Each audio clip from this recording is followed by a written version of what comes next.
Stilla natt, heliga natt, allt är frid, stjärnan blid, skiner på vanet i stallet.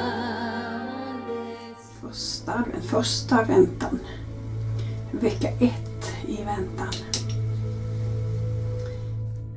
Ja, välkommen. Nu är det den 1 december och det har varit sån otrolig attack på det här. Ni vet att jag annonserade om att jag hade uppgivit att jag skulle göra min adventskalender. Och så är det. Men det har verkligen blivit prövat och det brukar det vara när det verkligen är Gud bakom det också. Det stärker ju egentligen bara min tro att jag måste göra det. Och jag gjorde i ordning 24 program som jag inte kan använda för det var alldeles för mörkt. Och det är bra med min lilla bord, men i och med att det var så pass mörkt så blev det lite tokigt med, jag har en speciell sån filmlampa. Men det blev alldeles liksom för ljust med den, så jag tog ett annat alternativ och gjorde allt färdigt, och sen när jag tar in det i datorn så ser jag att det där var inte bra. Så att nu sitter jag inne i huset istället. Så bjuder jag dig på lite brasa. Så lite just nu. Men i alla fall. Det här handlar inte om att det ska vara så en väldigt långa program. Men de ska handla om Jesus. De ska handla om min tro på Jesus. Ni som vet att det här är mitt nya liv efter stroke. Är nu 7,5 månader sedan jag hade en massiv stroke. Men min tro på Jesus har hjälpt mig igenom. Så hela Nomi fungerar. Och då är det så att jag vet att jag ska känna honom. Och det här är en del. Så, men jag kommer att börja kring den här sången Maria, visste du att ditt lilla barn Mary, did you know it? Och första steget där, visste du att Jesus skulle gå på vattnet? Och jag kommer i slutet på den här filmen lägga in en sång där Ingvar och jag sjunger den. Det är några år gammalt, men ska du få se den sången på svenska. Maria, visste du att ditt lilla barn skulle gå på vattnet? Och så ska jag läsa härifrån Matteus kapitel 14 från detta tillfälle. Först hade de bespisat, Jesus bespisat en massa folk. Och sen så det var 5000 män, förutom kvinnor och barn som hade ätit, men det var bara några fiskar och några bröd. Men strax därefter nödgade Jesus sina lärjungar att gå ner i båten och före honom fara till andra stranden, medan han tillsåg att folket skildes åt. Och sedan detta hade skett gick han upp på berget för att få vara ensam och bedja. När det så hade blivit afton var han där ensam. Och det måste vi lära oss också av, att vi måste ha egen tid då vi ber tillsammans med Jesus. Om han behövde be ensam så innebär det att vi behöver be ensam ännu mer. Båten var redan långt från land och hårt ansatt av vågorna, för vinden låg emot, det var så storm. Men under fjärde nattväkten kom Jesus till dem gående över sjön. Han gick på vattnet. Maria, visste du att mitt barn skulle gå på vattnet? När då lärjungarna fick se honom gå på sjön blev de jätterädda och sa, det är en vålnad! Och ropade av förskräckelse. De hade ingen koll på vad det här var, de var jätterädda. Men Jesus började strax tala till dem och sa, var vid gott mod, det är jag, var inte förskräckta. Då svarade Petrus honom och sa, Herre, är det du, så bed mig att komma till dig på vattnet. Han sa det, kom. Då steg Petrus ut ur båten och började gå på vattnet och kom till Jesus. Han kunde alltså gå på vattnet när han gick till Jesus. Men när han såg hur stark vinden var blev han rädd. han nu började sjunka ropade han och sa: Herre, hjälp mig. Och strax räckte Jesus ut handen och fattade i honom och sa till honom: Du klentrogne, alltså du svagtrogne, varför tvivlade du? När de sedan hade kommit upp i båten la sig vinden. Men de som var i båten föll ned för honom och sa: Förvisso är du Guds son. När de hade farit över kom de till Genesarets sjö. Ja. Så där hände detta. Och då tänker jag så här, att det handlar om att när vi ser på Jesus så kan vi gå på vattnet. Och det kanske inte är så att vi ska gå ut i Östersjön här eller någon annan sjö och liksom prova och klampa ner i vattnet och tro att vi kan se göra det. Hade vi behövt det för att smita något farligt, så är det klart att då kunde Gud hjälpa oss med det. Men det kanske normalt inte är så att det är där vi behöver lägga vår tro. Utan det handlar om att se på Jesus. Alltså när vi möter livets stormar. Att om vi kan fästa vår blick på Jesus så kan vi gå igenom stormen med frid och glädje.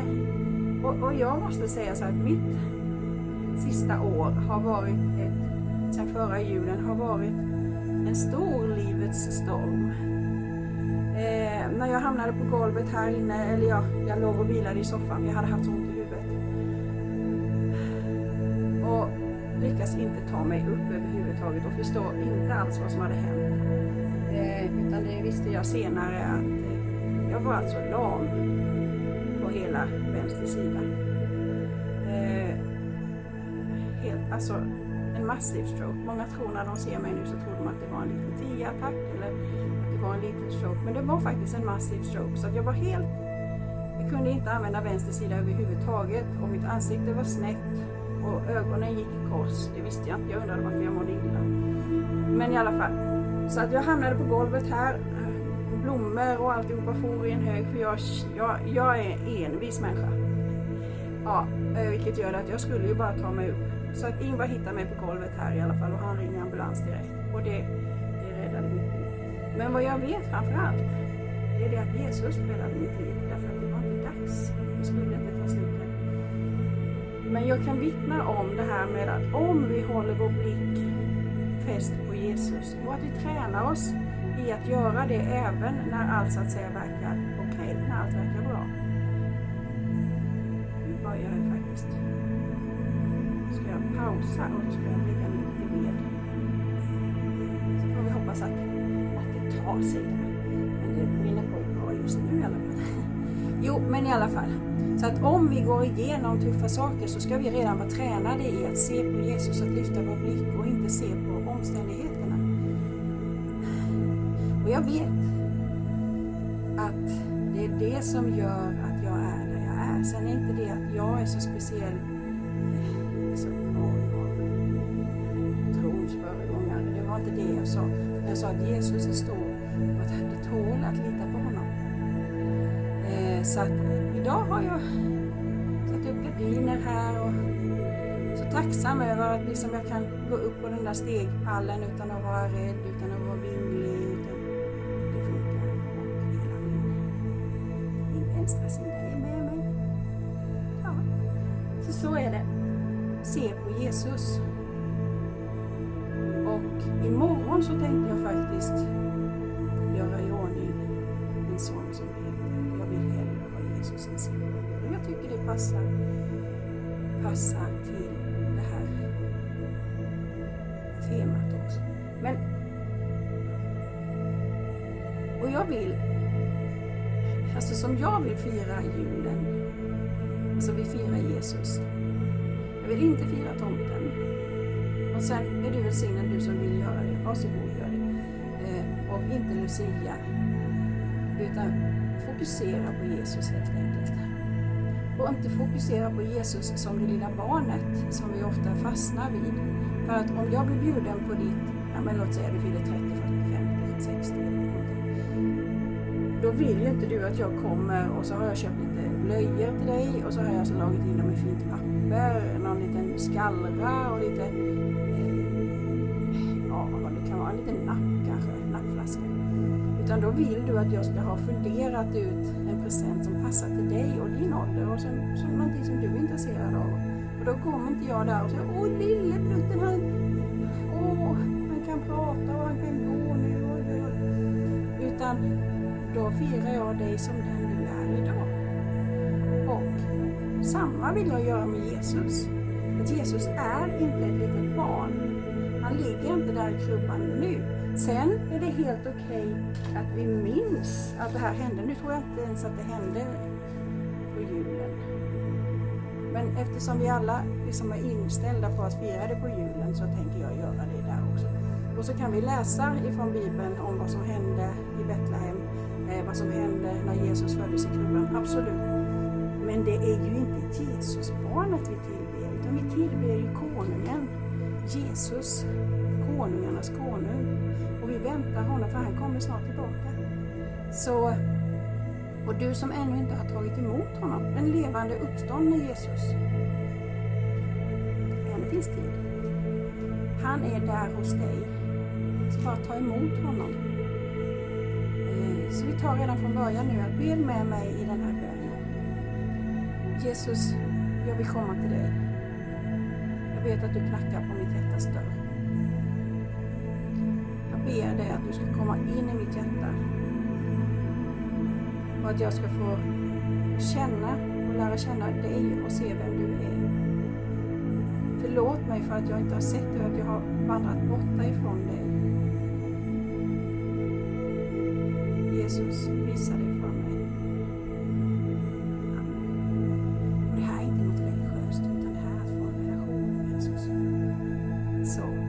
Och så går vi över i sången Maria visste du att ditt lilla barn som är och Jesus, precis.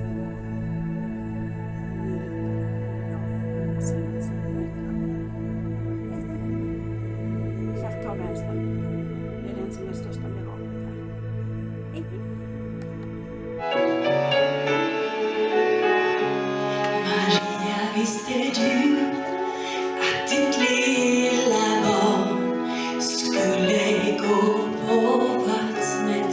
Maria, visste du att ditt lilla barn var räddaren för världen? Visste du att ditt lilla barn gjorde allting nytt?